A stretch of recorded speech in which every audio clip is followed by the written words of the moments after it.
दोस्तों आज के इस वीडियो में हम लोग समकोण त्रिभुज में पाइथागोरस गुण यानी पाइथागोरस गुण पढ़ने वाले हैं दोस्तों। ठीक है, पाइथागोरस प्रमेय। देखिए सबसे पहले हम लोग जाने हैं कि समकोण त्रिभुज किसको बोलते हैं दोस्तों।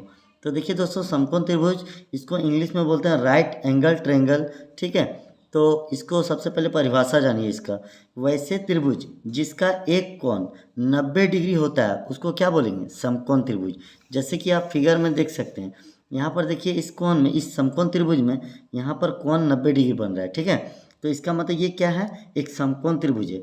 तो देखिए समकोण त्रिभुज में ये वाला जो 90 डिग्री बन रहा है, लंबा से जो लाइन दिख रहा है ना, ठीक है, और ये इसका आधार है और ये कर्ण। तो देखिए 90 डिग्री के सामने वाला भुजा को कर्ण बोलते हैं। कर्ण को इंग्लिश में बोलते हैं हाइपोटेनियस। ठीक है, और यहाँ पर इस कोण के सामने वाला भुजा, इस कोण के सामने वाला भुजा को आधार बोलते हैं। ठीक है, इसको बेस बोलते हैं इंग्लिश में।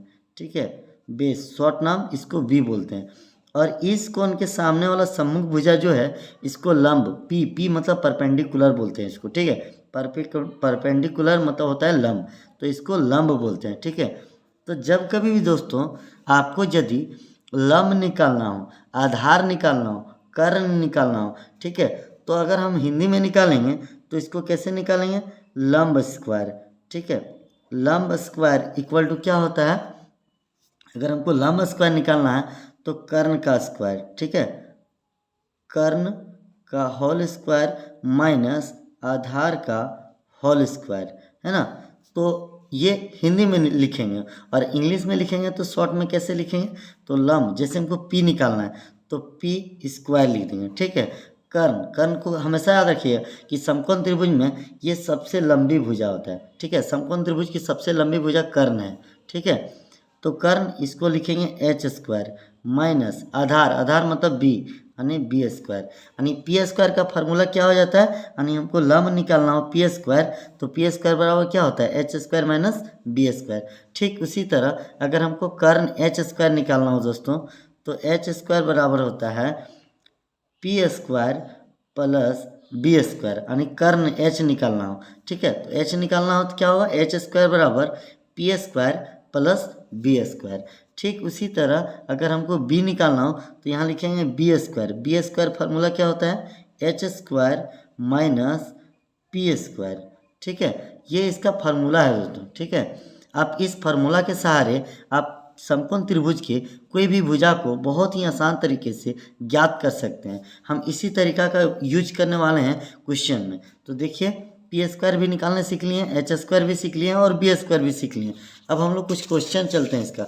जैसे हमारा पहला क्वेश्चन क्या है, देखिए पहला क्वेश्चन है कि ए बी सी एक समकोण त्रिभुज है जिसमें एंगल ए 90 डिग्री, ए बी बराबर 5 सेंटीमीटर, ए सी बराबर 12 सेंटीमीटर, तो बी सी ज्ञात कीजिए। इसके लिए सबसे पहले हमको क्या करना पड़ेगा? एक समकोण त्रिभुज बनाना होगा। ठीक है, एक समकोण त्रिभुज इस तरह से बनाएंगे। ठीक है, और यहाँ पर इसको ऐसे मिला देंगे, मिला दिए। अब मिलाने बाद यहाँ पर देखिए कोण 90 डिग्री बन गया। ठीक है, तो 90 डिग्री कोण किस पर बनाना था? एंगल ए पर। तो यहाँ आप एंगल ए पर 90 डिग्री बना दिए। ठीक है, और यहाँ पर ए 90 डिग्री बना दिए। ठीक है, अब यहाँ देखिए ए बी बराबर 5 सेंटीमीटर, मान लीजिए ये बी दे दिया और इसको मान लीजिए सी। ठीक है, तो यहाँ देखिए ए बी कितना है? 5 सेंटीमीटर। ठीक है, और ए सी देखिए ये कितना है? 12 सेंटीमीटर। हमको ये वाला भुजा ज्ञात करना है, बी सी भुजा ज्ञात करना है। तो अभी बताया थे दोस्तों आपको कि इसको लंब बोलते हैं, इसको आधार बोलते हैं और इसको कर्ण बोलते हैं, यानी ये कर्ण निकालना है हमको। ठीक है, तो कर्ण निकालने के लिए आपको अभी फार्मूला हम दिखाएं, फार्मूला बताएं आपको। देखो हम लोग पाइथागोरस प्रमेय से निकालेंगे, पाइथागोरस प्रमेय से। ठीक है, पाइथागोरस प्रमेय से फार्मूला क्या होता है? एच बराबर, यानी एच स्क्वायर बराबर P square plus B square. ठीक है, P square plus B square. तो दोस्तों फार्मूला यहाँ लिख लिए हैं, एच स्क्वायर बराबर P square plus B square, Pythagoras प्रमेय से। यानी इसको हम एच बोले थे, कर्ण बोले थे, तो आप हिंदी में भी लिख सकते हैं कि कर्ण स्क्वायर बराबर लंब स्क्वायर प्लस आधार स्क्वायर, आप ये भी लिख सकते हैं। या फिर आप इंग्लिश में लिख दीजिए कि एच स्क्वायर बराबर P square plus B square, ठीक है, उससे कोई दिक्कत नहीं है। तो देखिए एच का नाम क्या है, बी सी, तो यहाँ पर बी सी लिख देंगे, यहाँ स्क्वायर है तो यहाँ स्क्वायर लिख देंगे, ठीक है। पी स्क्वायर, तो पी में कौन है, ए बी है, तो आप ए बी स्क्वायर लिख दीजिए, प्लस बी में देखिए कौन है, ए सी है, तो आप ए सी स्क्वायर लिख दीजिए। लिख दिए। लिखने के बाद देखिए यहाँ पर A B square, A B में मेरा कितना है दोस्तों, 5, तो 5 का होल स्क्वायर कर देंगे। ए सी में कितना है, 12, तो 12 का होल स्क्वायर कर देंगे। अब देखिए करने से क्या हुआ, होल स्क्वायर, 5 का स्क्वायर कितना होता है, 25। कैसे होता है दोस्तों, क्योंकि 5 का स्क्वायर के मतलब क्या हुआ, 5 गुना 5, तो 5 गुना 5 करेंगे कितना आएगा, 25 आएगा, लिख दिए 25। 12 का स्क्वायर, 12 का स्क्वायर मतलब हो गया 12 गुना 12 कितना आएगा, 144, तो यहाँ लिख देंगे 144। अब लिखने के बाद देखिए यहाँ पर बी सी स्क्वायर आपको साथ में रखना है, ठीक है, और बी सी स्क्वायर बराबर इसको जोड़ देंगे, तो 144 और 25 कितना हो गया दोस्तों, 169 हो गया ना।